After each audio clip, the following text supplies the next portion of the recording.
શિક્ષાપાઠ 37 સામાયિક વિચાર ભાગ 1 સામાયિક વિચાર ભાગ 1 સામાયિક એટલે સમતા. સમતા સામાયો. ભગવાન મહાવીરે કહ્યું સમભાવમાં રહેવું એ સામાયિક છે. સામાયિકનું કેટલું અદ્ભુત મહાત્મ્ય છે તે કૃપાલ દેવત્રે પ્રકાશે છે કે સામાયિક કેવી તો કે આત્મશક્તિનો પ્રકાશ કરનાર, સમ્યક જ્ઞાન દર્શનનો ઉદય કરનાર, શુદ્ધ સમાધિ ભાવમાં પ્રવેશ કરાવનાર, નિર્જરાનો અમૂલ્ય લાભ આપનાર, રાગ દ્વેષથી મધ્યસ્થ બુદ્ધિ કરનાર એવું સામાયિક નામનું શિક્ષા વ્રત છે. 12 વ્રત શ્રાવકના કયા? 5 અણુવ્રત, 3 ગુણવ્રત અને 4 શિક્ષા વ્રત. એ 4 શિક્ષા વ્રતમાં પેલું સામાયિક છે, પછી પ્રૌષધ, પ્રતિક નહીં, અતિથિ સમવિભાગ અને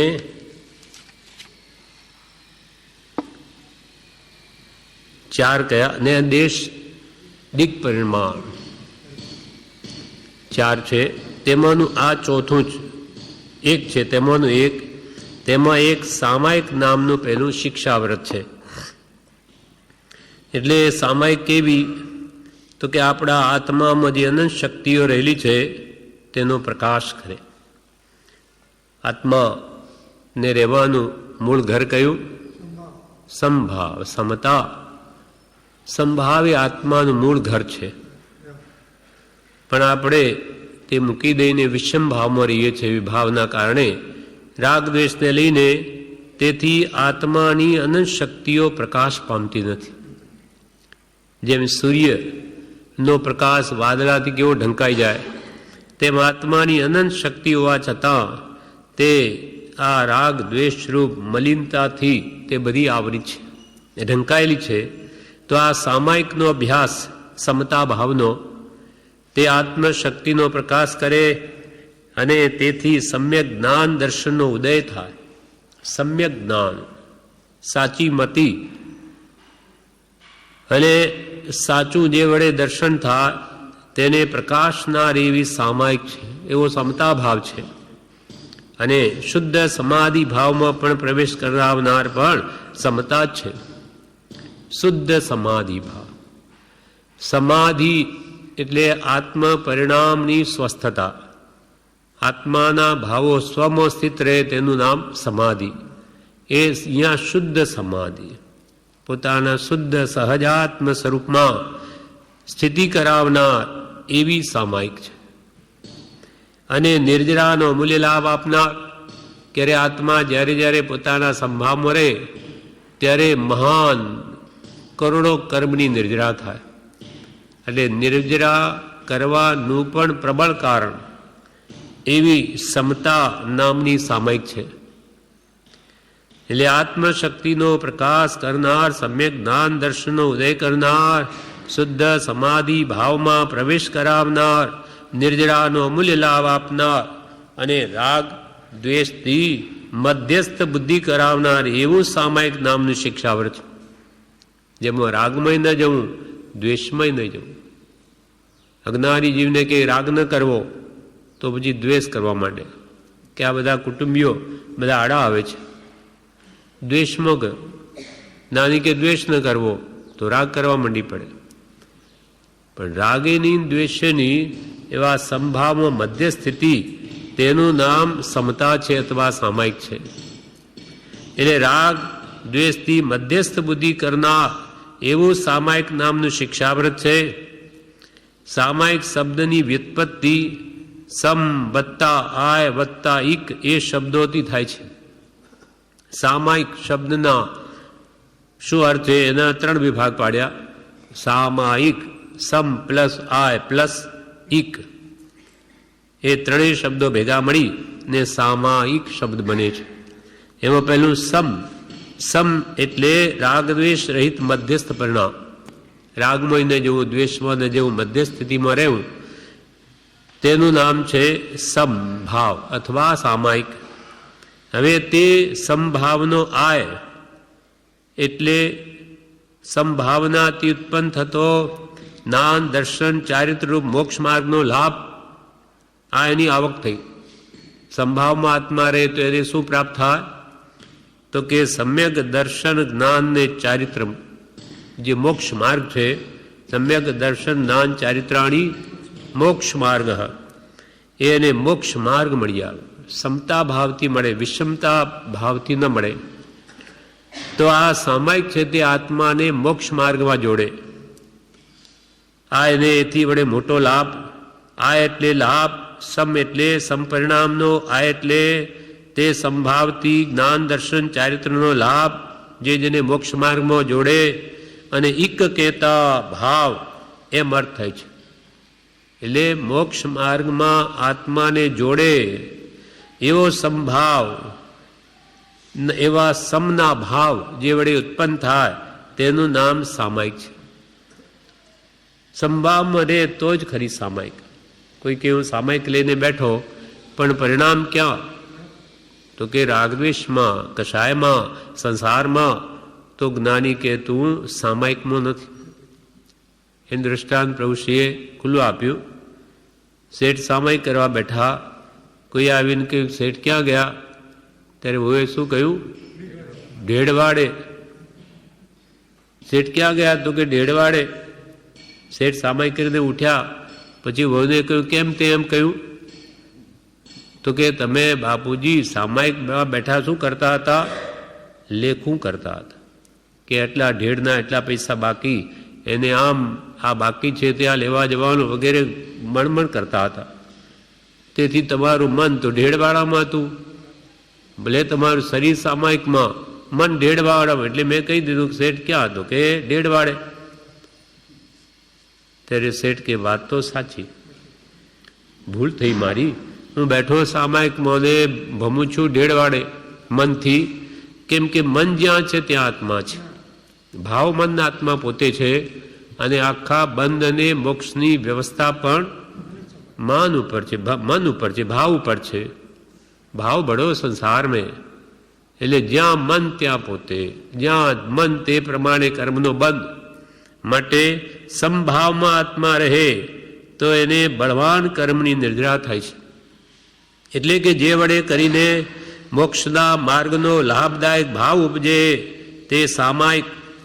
આર્ત અને રૌદ્ર એ બે પ્રકારના ધ્યાનનો ત્યાગ કરીને મન વચન કાયાના પાપ ભાવને રોકીને વિવેકી શ્રાવક સામાયિક કરે છે. આર્ત અને રૌદ્ર એ બે પ્રકારના ધ્યાનનો ત્યાગ કરીને, ચાર પ્રકારના ધ્યાન છે: આર્ત, રૌદ્ર, ધર્મ ને શુક્લ.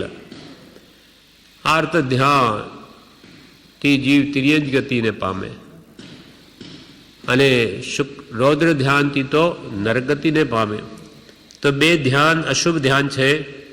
એનો ત્યાગ કરીને મન વચન કાયાના યોગને રોકીને જે વડે પાપનો આશ્રવ થાય અશુભ ભાવથી, તેને રોકીને શ્રાવક સામાયિક કરે છે.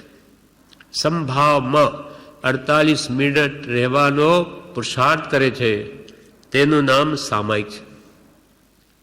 અહીંયા આપણે ભક્તિમાં બેઠા, પ્રભુશ્રી આ ક્રમ યોજ્યો, આ સંભાવમાં આવવા માટે યોજ્યો છે કે આત્મા અહીંયા રાગદ્વેષમાં ન જાય, ભક્તિ સ્વાધ્યાય સ્મરણમાં એનું ચિત્ત રહે તો બળવાન કર્મની નિર્જરા થાય. એટલે આ સામાયિકનો અભ્યાસ છે.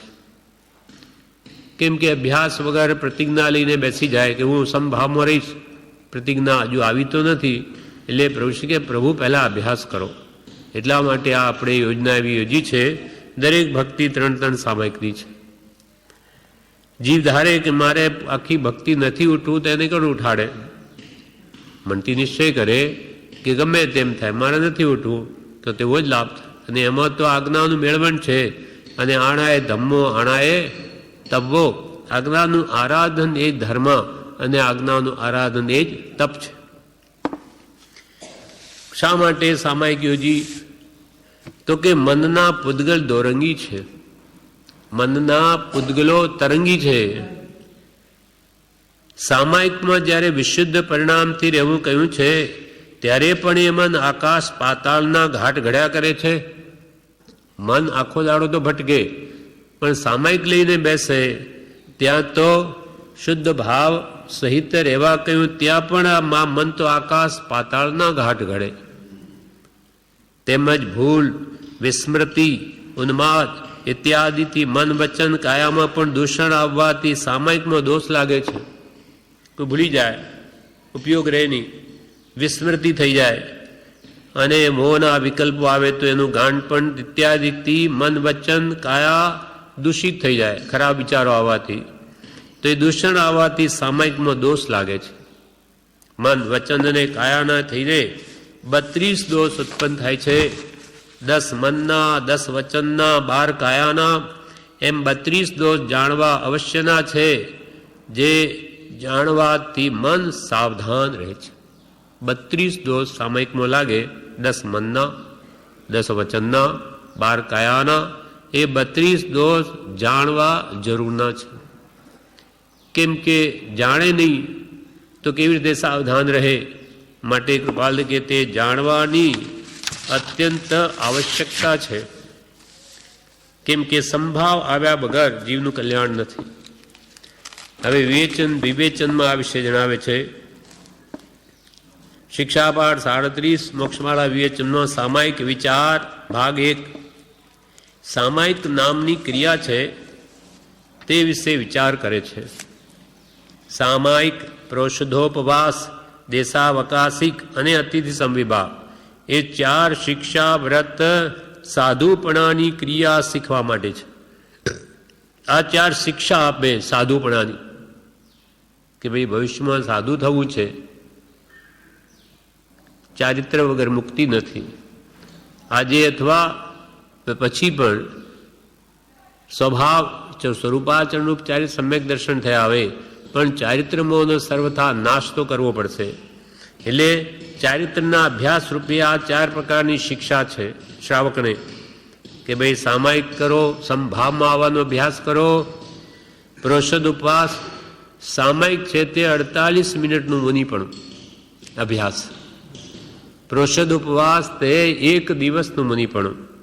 આઠમ ચૌદસ એ ઉપવાસ લઈને 1 દિવસ મુનિની જેમ ચર્યા પાડે.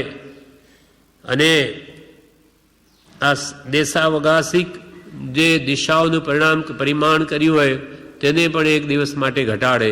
તે દેશાવકાશિક અને અનર્થ દંડને મુનિ તો કદી સેવે નહીં.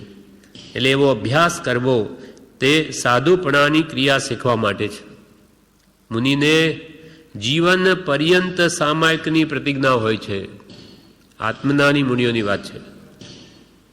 દીક્ષા લે ત્યારે કરેમી ભંતે વગેરે બોલીને આખા જીવન પર્યંત હું સામાયિકમાં રહીશ, સંભાવમાં. પણ જ્ઞાન જ ન થયું તો સંભાવનું સ્વરૂપ જ નથી જાણ્યું, એ આત્મા સંભાવમાં કેવી રીતે રહી શકે? એટલે 6 ગુણસ્થાન કે એ મુનિપણું કહ્યું.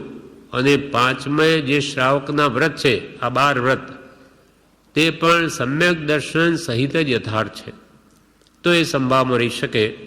માટે 4થે ગુણસ્થાન કે પહેલાં આવે ત્યારે આત્મજ્ઞાન થાય, ત્યાર પછી દેશવૃત્તિ ને સર્વવૃત્તિ આવે. એટલે મુનિને તો જીવન પર્યંત સામાયિકની પ્રતિજ્ઞા હોય છે. ગ્રસ્ત સામાયિકમાં હોય ત્યારે સંભાવમાં રહેવાની ભાવના કરે, તેથી મુનિ જેવો થાય. સામાયિકમાં રહે 48 મિનિટ, ત્યાં સુધી શ્રાવક પણ વિચાર કરે કે મારે કોઈ વિચાર રાગ દ્વેષના, કશાયના વિષયોના કોઈ કરવા જ નથી. એટલે ઉપયોગને રોકે. મુનિ વૃત્તિઓને રોકજો. તેમ ઉપયોગને વાંચનમાં, વિચારમાં, ભક્તિમાં, સ્મરણમાં, લખવામાં, ગોખવામાં કોઈ રીતે પણ ઉપયોગને બહાર જવા દે નહીં. એવો 48 મિનિટ સુધી સતત પુરુષાર્થ કરે તે જ સામાયિક છે. મુનિને તો જીવન પર્યંત સામાયિકની પ્રતિજ્ઞા હોય, આત્મજ્ઞાન હોય એટલે સંભાવમાં રહી શકે. પણ ગ્રસ્ત સામાયિકમાં હોય ત્યારે સંભાવમાં રહેવાની ભાવના કરે તેથી મુનિ જેવો થાય. સામાયિક વ્રત આત્મશક્તિનો પ્રકાશ કરનાર છે. તે ક્રોધાદિને દૂર કરી સમ્યક જ્ઞાન દર્શન પ્રગટ કરાવી સમાધિ ભાવમાં સ્થાપે છે. સામાયિક વ્રત શું કરે? આત્મામાં શૈલી અન્ય શક્તિઓ સંભાવ વગેરે તેનો પ્રકાશ કરે અભ્યાસથી, અને તે ક્રોધાદિને દૂર કરી એટલે સંભાવમાં આવે તો કશાય દૂર થાય, અને સમ્યક જ્ઞાન દર્શન પ્રગટ કરાવી આત્માને સમાધિ ભાવમાં સ્થાપે છે. પરિણામમાં સ્વસ્થતા લાવે છે.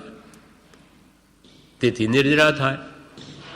અને આ વ્રત એટલે સામાયિક વ્રત ન રાગમાં અને ન દ્વેષમાં જાય એવી મધ્યસ્થ બુદ્ધિ કરાવનાર છે. રાગમાં નહીં, દ્વેષમાં નહીં, એવી સંભાવમાં સ્થિતિ કરાવનારા વ્રત છે. શુદ્ધ સમાધિ ભાવ એટલે બાહ્ય સમાધિ કરે છે તે અર્થ દૂર કરવા શુદ્ધ શબ્દ વાપર્યો છે. બહારથી સમાધિ લે પણ અંતરમાં નહીં, તો કે છે અહીંયા તો શુદ્ધ સમાધિ ભાવ એટલે સમ્યક દર્શન હોય તો શુદ્ધ ભાવ. એટલે શુદ્ધ સમાધિ ભાવ કૃપાલદેવ શબ્દ વાપર્યો શા માટે? કે સમ્યક દર્શન સહિત હોય તો જ શુદ્ધ ભાવ આવે, અને એ શુદ્ધ ભાવ હોય તો જ ખરું સામાયિક થાય.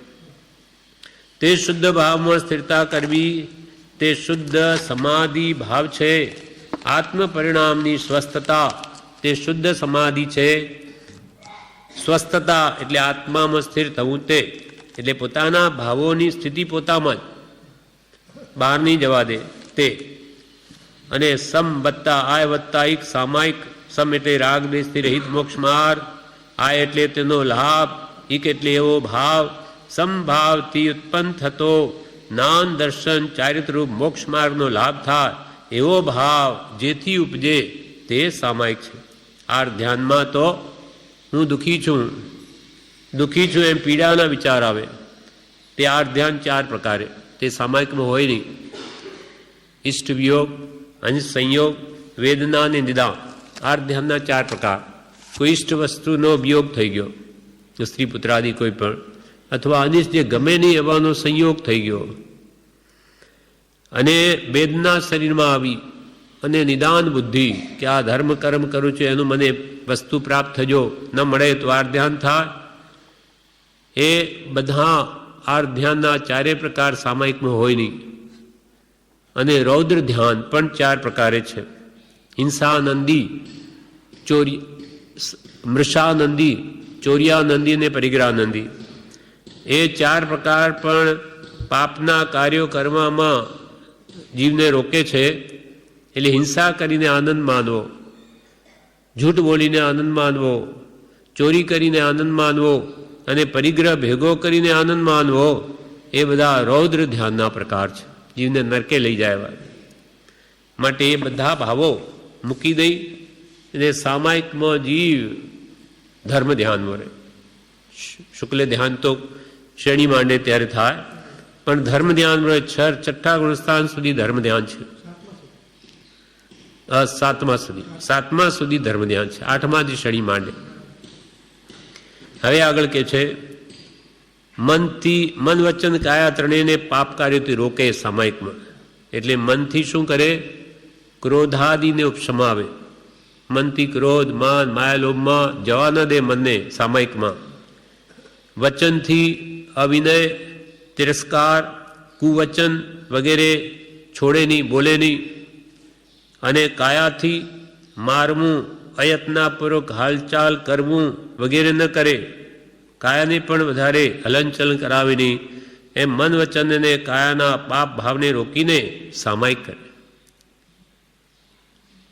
આ સાચું સામાયિક છે. કશાય ભાવોને સંભાવ અને રોકે નહીં, અને વચનથી પણ કોઈ કુવચન કહે નહીં, કાયાથી પણ કોઈને મારે, કોઈ દુઃખ આપે નહીં. એમ મન વચન કાયા ત્રણેય યોગને રોકીને સમતા ભાવમાં રહે તે જ ખરું સામાયિક છે. મનના પૂદગલ દોરંગી એટલે ચંચળ ફરતા છે, એક સરખા ન રહે. ઘડીમાં વિચારે ને ઘડીમાં તેથી ઉલટું વિચારે. આકાશ પાતાળના ઘાટ ઘડે, ક્ષેત્રની અપેક્ષાએ ભટકે, સ્વર્ગ નરકના પણ વિકલ્પો કરે આ મન. સામાયિકમાં વિશુદ્ધ પરિણામ એટલે શુભ ભાવ ધર્મ ધ્યાનમાં રહેવું કહ્યું છે. શુદ્ધના લક્ષ્ય જે શુભ ભાવ છે તે વિશુદ્ધ ભાવ કહેવાય. વિશુદ્ધ ભાવ કોને કહ્યા?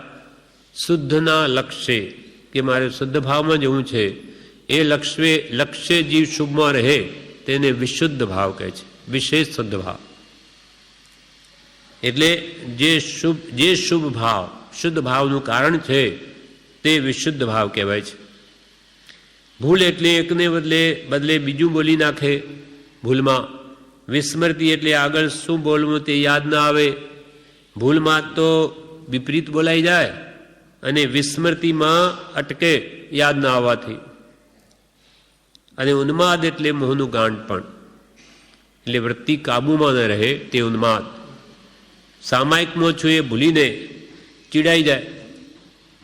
પોતે બેઠો છે સામાયિકમાં અને ક્રોધ આવી જાય, ઉપયોગ ન રહ્યો વગેરે ભૂલ થઈ ગઈ. એમ સામાયિકના 32 દોષો જાણ્યા હોય તો કે હું સંભાવમાં સામાયિકમાં બેઠો છું, મારાથી આ કશાય વગેરે થાય નહીં, મારાથી આવા વિચારો કરાય નહીં. એ બધા કયા કયા દોષો સામાયિકમાં 32 લાગે છે તેનું વર્ણન કરે છે. પહેલા મનના 10 દોષ, મન વડે થતા દોષો. પહેલો દોષ મનથી થાય છે અવિવેક દોષ. એટલે સામાયિકનું મહાત્મ્ય કૃપાલદેવે આ વિશે મોક્ષમાળામાં કહ્યું કે મનના 10 દોષ કહું છું. કૃપાલદેવ કહે એક પહેલું અવિવેક દોષ, એટલે સામાયિકનું સ્વરૂપ નહીં જાણવાથી મનમાં એવો વિચાર કરે કે આથી શું ફળ થવાનું હતું, આથી તે કોણ તર્યું હશે. એવા વિકલ્પનું નામ અવિવેક દોષ, કે આમ બે ઘડી બેસી રહેવાથી એવાથી શું થાય, એમાં શું ફળ મળે, એમાં કોઈ મોક્ષ મળી જાય. અને આ રીતે વળી કોણ તર્યું હશે. આવો જે વિચાર કરવો, વિકલ્પ કરવો, તે અવિવેક દોષ છે. વિવેચનમાં કહે છે સામાયિકનું મહાત્મ્ય જે પહેલા ફકરામાં કહ્યું કૃપાલદેવે, કેટલું બધું અદ્ભુત કહ્યું કે જે આપણને ક્યાં લઈ જાય, આત્મશક્તિનો પ્રકાશ કરે, સમ્યક જ્ઞાન દર્શનનો ઉદય કરે, શુદ્ધ સમાધિ ભાવમાં લઈ જાય, નિર્જરાનો અમૂલ્ય લાભ આપનાર, રાગ દ્વેષમાં મધ્યસ્થ બુદ્ધિ કરાવનાર. એટલું બધું મહાત્મ્ય જે સામાયિકનું છે તેના પ્રત્યે એવો ભાવ કરે કે એનાથી શું થવાનું છે.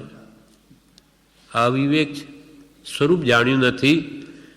માટે મોપતિ પડી લેવી વગેરે એટલું સામાયિકનું સ્વરૂપ સમજે. બેસવું અને મોપતિ પડી લેવીને પોણો કલાક બેસી રહ્યા, બસ પછી ઉઠો, આટલું જ સ્વરૂપ સમજે. એટલે એને વિકલ્પ આવે કે આનાથી કેવી રીતે કલ્યાણ થાય. એને કોણ તર્યું હશે, અવિવેક દોષ છે.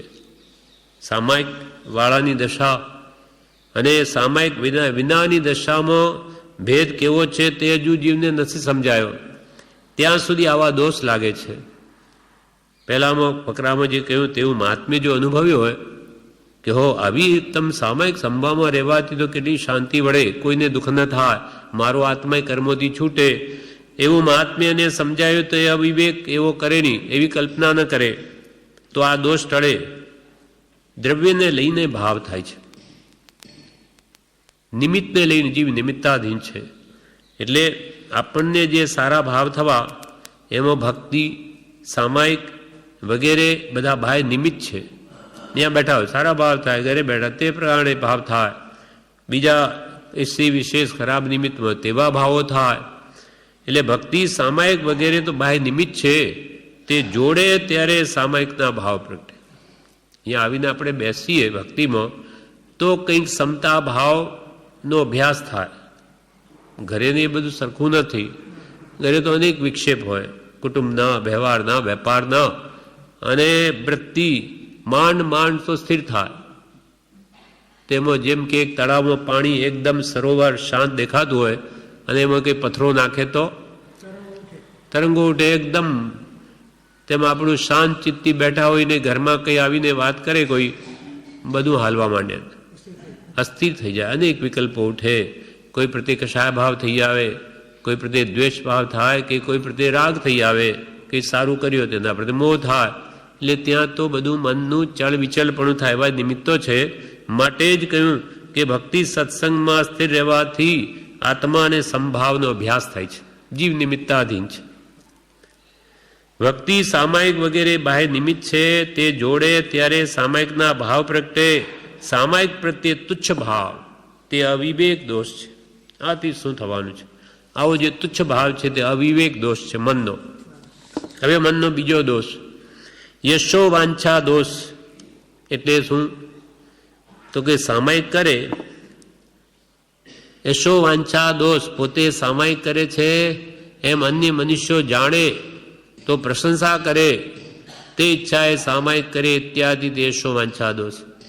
કે હું સામાયિક કરું છું, મનુષ્યો જાણે તો કે ઓહો આ તો ધર્માત્મા છે, એ મારી પ્રશંસા કરશે, એવા લોકો વખાણે એવી ઈચ્છાથી સામાયિક કરે તે યશો વાંછા દોષ છે. ભાવ પોતે ન રાખે. જેમ કે કામદેવ શ્રાવક તે સમાધિ ભાવે જંગલમાં કેવી સ્થિરતા કરતા કે જ્યાં અનેક ઉપસર્ગ કોઈ પણ આવે તો પણ તે ડગે નહીં. અને જેની પ્રશંસા ભગવાન મહાવીરે પણ કરી. મુનિઓને કહ્યું મુનિઓ આ કામદેવ જેવા ધર્મ દ્રઢ થાઓ. કામદેવ તો શ્રાવક છે, શ્રાવકનું ઉદાહરણ મુનિઓને આપે છે.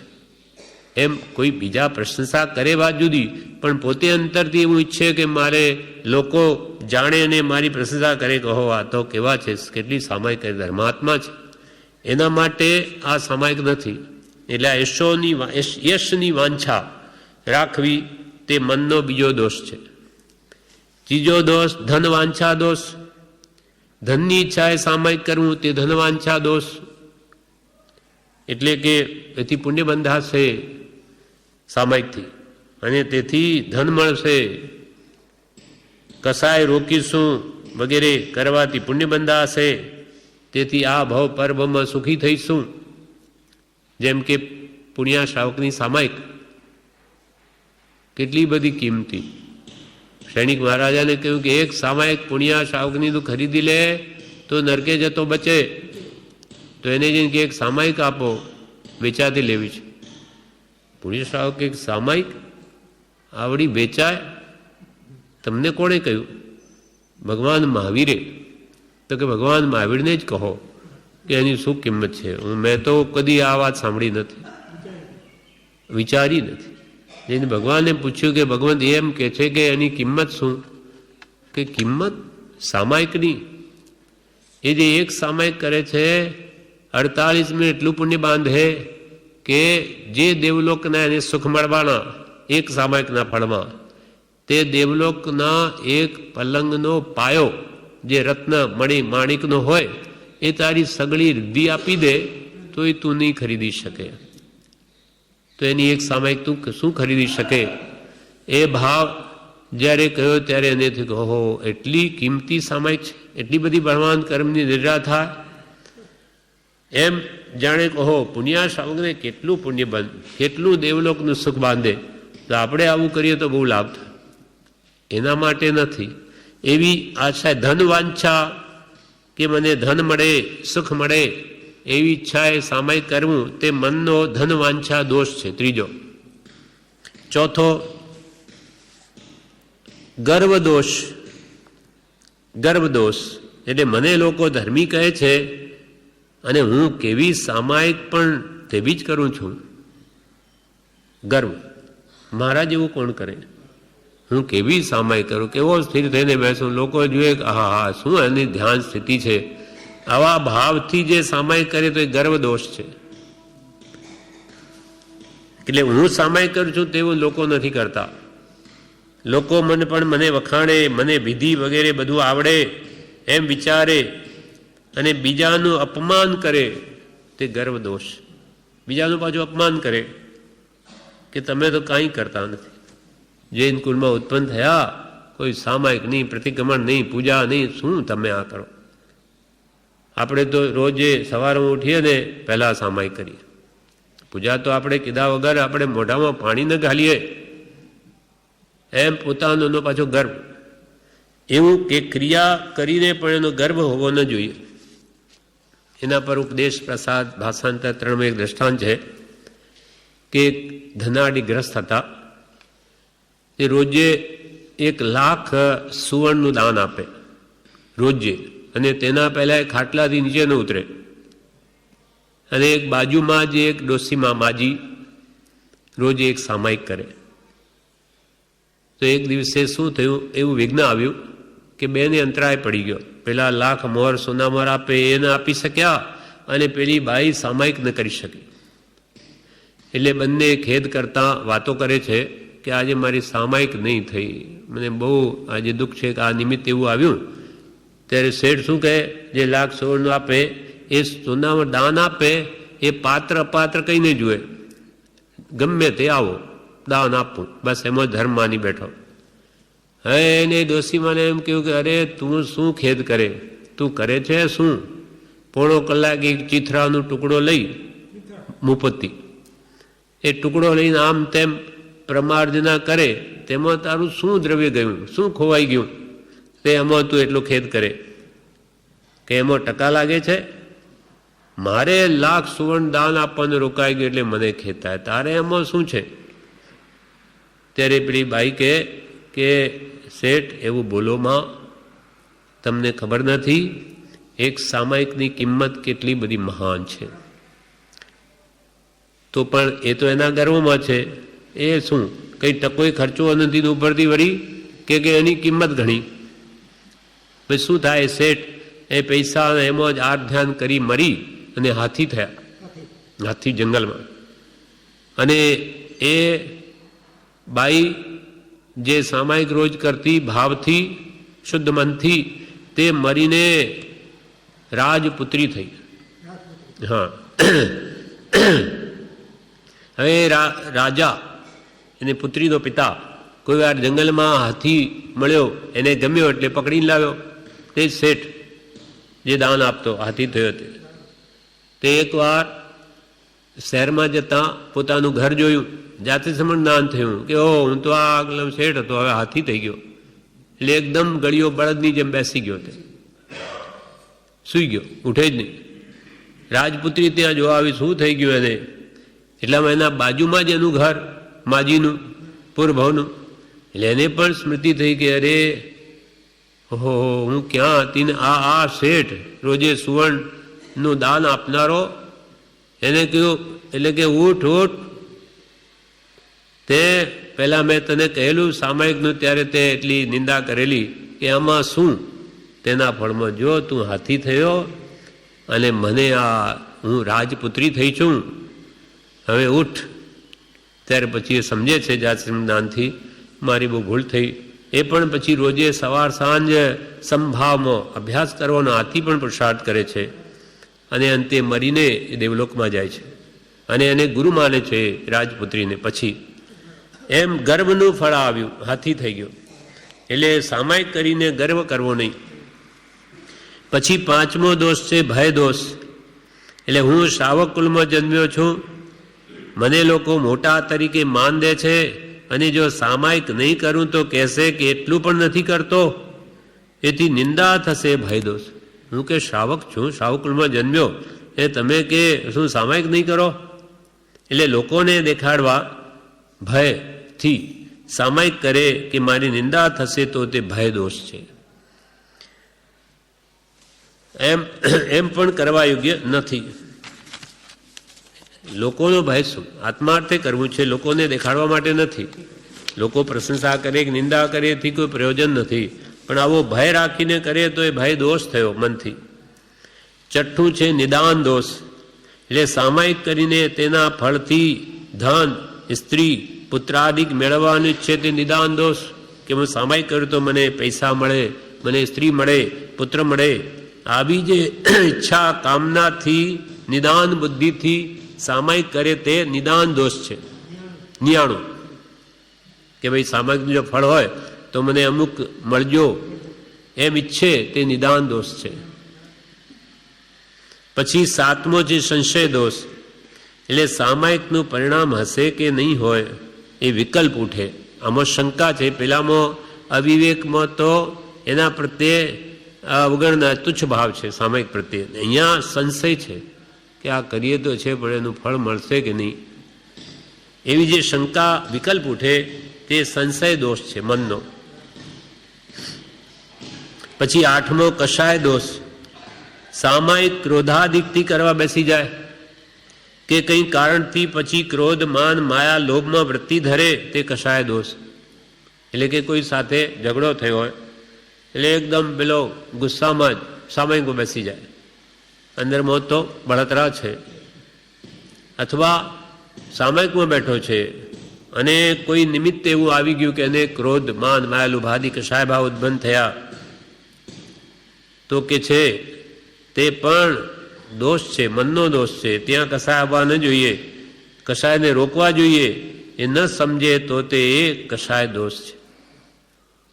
એ જ ઉપદેશ પ્રસાદ ભાષાંતરમાં એક વળી દ્રષ્ટાંત આપ્યું કે એક શેઠ હતા, રાત્રે ઉઠીને સામયિક કરે. ભીડ લોકોએ એટલે કે 4 ચોરોએ વિચાર કર્યો કે ખાતર પાડીને એના ઘરમાંથી બધું લઈ લઈએ.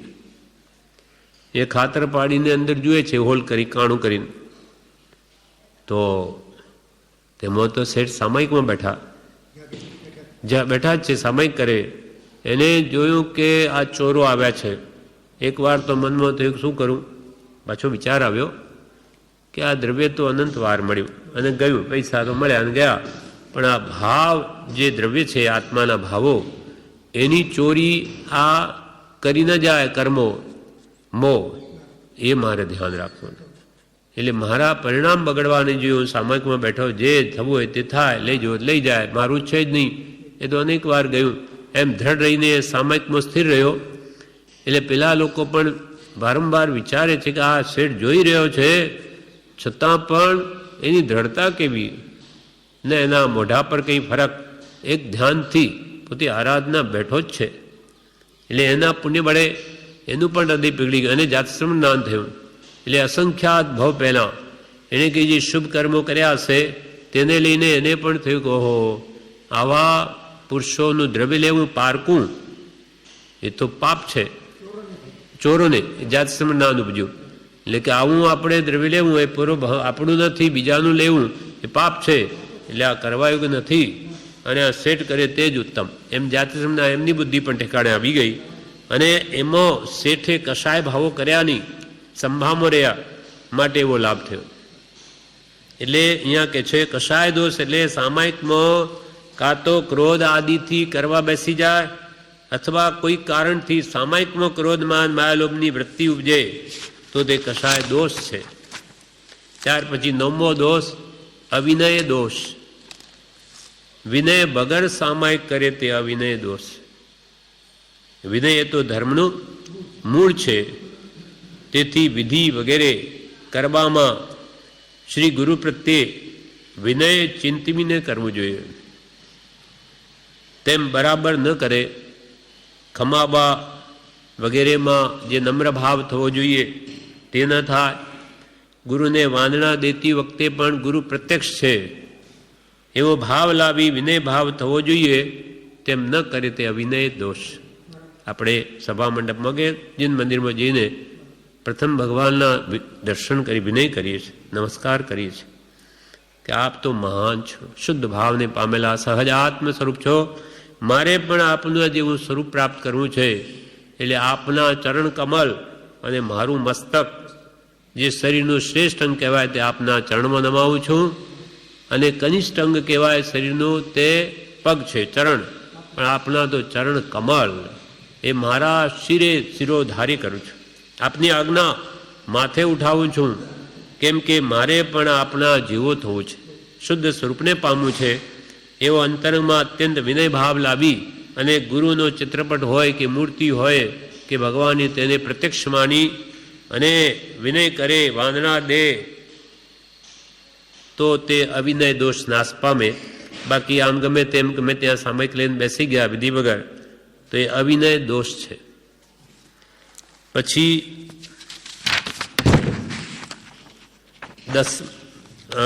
10મો દોષ છે અબહુમાન દોષ.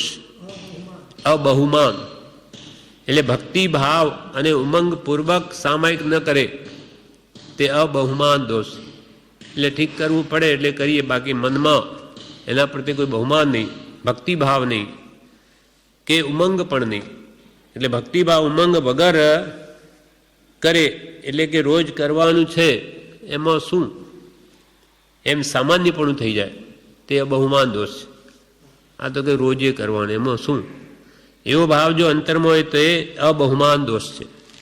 એમ ભાવ ન હોવો જોઈએ. તેના ઉપર એક દ્રષ્ટાંત છે. એક મહણસિંહ નામના શ્રાવક હતા.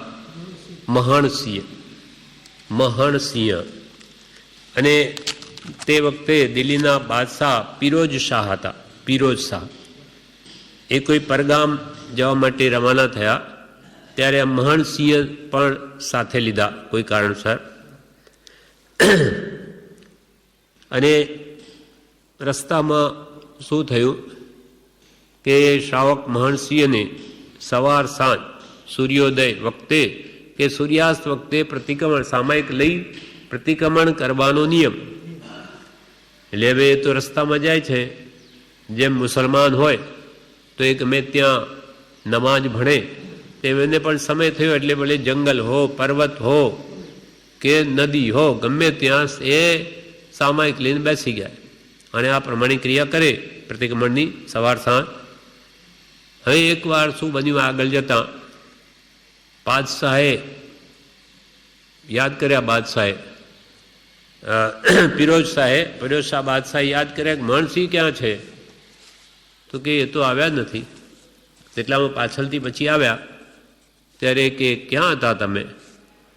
તો કે મારે બાદશાહ મહારાજ નિયમ છે એવો કે જ્યારે સૂર્યાસ્ત અને સૂર્યોદય વખતે જ્યાં હોઈએ ત્યાં સામયિક વ્રત લઈને મારે પ્રતિક્રમણ કરવું, એવો નિયમ છે. તો કે આપણે તો શત્રુના રાજ્યમાં છીએ, તે વખતે તમને મારી નાખે તો કે વધારે સારું. આવા ધર્મ કરતા મારી નાખે તો ઉત્તમ ગતિ થાય, એમ અમારા ભગવાને કહેલું છે. એ મુસલમાનને કહ્યું એને રાજા બાદશાહને.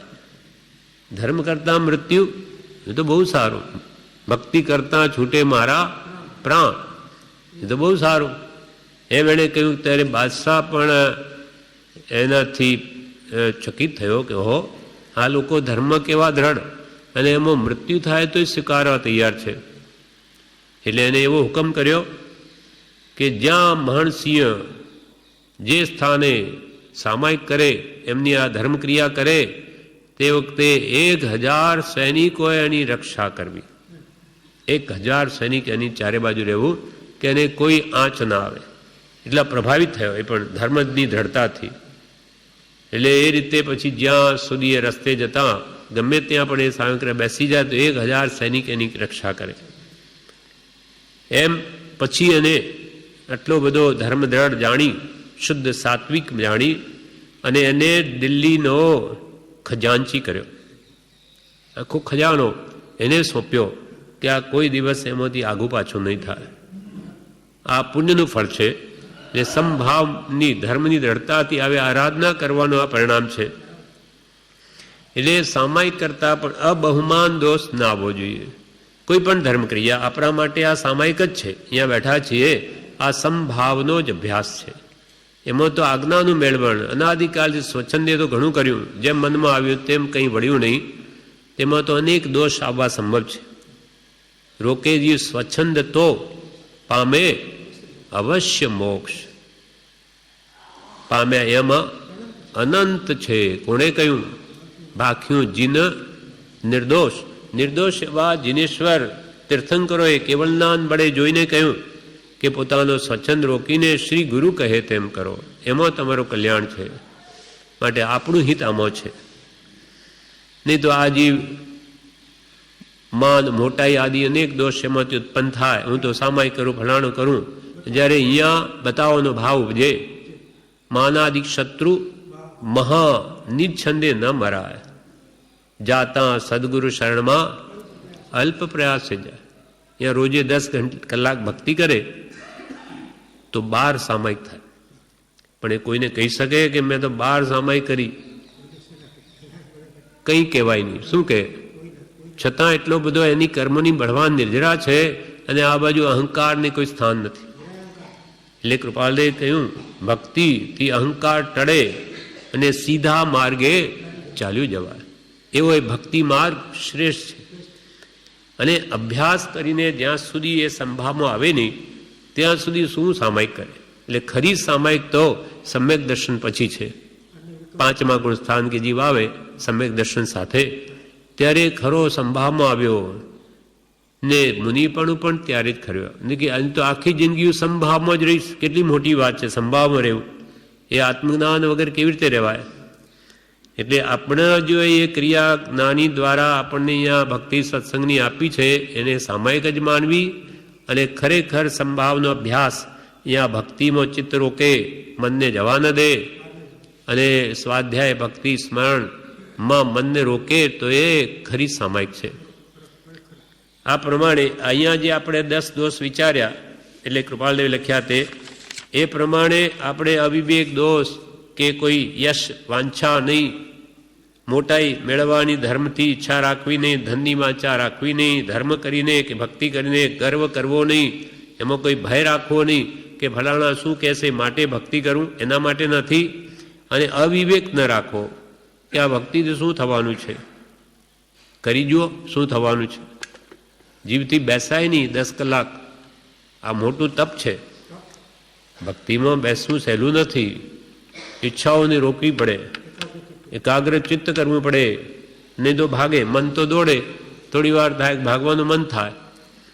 એટલે આ સહેલું નથી. ઈચ્છા નિરોધસ તપઃ, ઈચ્છાઓને રોકવી એ તપ છે. તો ઘણી ઈચ્છાઓને રોકી સંસારની અહીંયા બેસે તો એ તપ જ છે. સ્વાધ્યાય તો એ મોટામાં મોટું તપ છે એમ કહ્યું, અંતરંગ તપ. એટલે આ સ્વાધ્યાય છે, ભક્તિ સ્વાધ્યાય. એમાં આપણા બળવાન કર્મોની નિદ્રા છે. એટલે આ સંભાવમાં રહેવાનો ખરેખરો અભ્યાસ છે. પહેલાં તો સંભાવ શું, રાગ દ્વેષ શું, એ બધું જાણે જ નહીં તો શું પાલન કરે? એટલે પ્રભુ શ્રીજીએ સત્સંગને અથવા કૃપાળદેવ પણ પાને સત્સંગ કેમ કહ્યો કે પહેલાં સત્સંગ કરો, સૌથી પહેલાં, અને સૌથી છેલ્લો અને સૌથી સહેલો પણ સત્સંગ જ છે.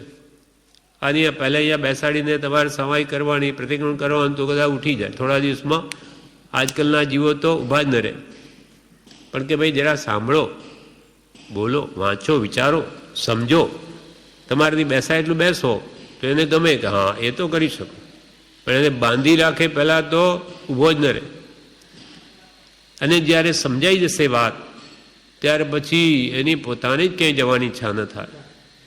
એટલે સમજણનો માર્ગ આ ભગવંતી ઉપદેશ્યો ને પ્રભુ શ્રી કે આ માર્ગ જ સમજણનો છે. પ્રભુ સમજો, સમજ સાર સંસાર મેં સમજુ, ટાળે દોષ, સમજ સમજ કર જીવી ગયા અનંતા મોક્ષ.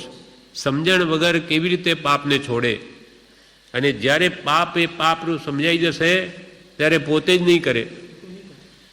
જેમ કે આપણને સમજાઈ ગયું કે ઝેર એ તો પીએ મરી જા, તો એને કહેવું ન પડે કે ભાઈ તું ઝેર પીશ નહીં. એમાં શું કહે, મને ખબર છે. તો એમ જ્યારે કોઈ પણ વસ્તુની ખબર પડી જાય કે આ તો પાપ છે, આ મને આત્માને બંધન કરતા આપોઆપ છોડે. પહેલાં તો એને સમજાવવાની જરૂર છે. એટલે જ્ઞાનીઓ આપણને સમજણ જ આપે છે. એટલે પછી ભય દોષ પણ ન રાખવો, નિદાન પણ કંઈ કરવું નહીં, ભક્તિ સત્સંગ કરીને સંશય પણ નહીં કરવો, કોઈ શંકા ન રાખવી કે એનું ફળ હશે કે નહીં.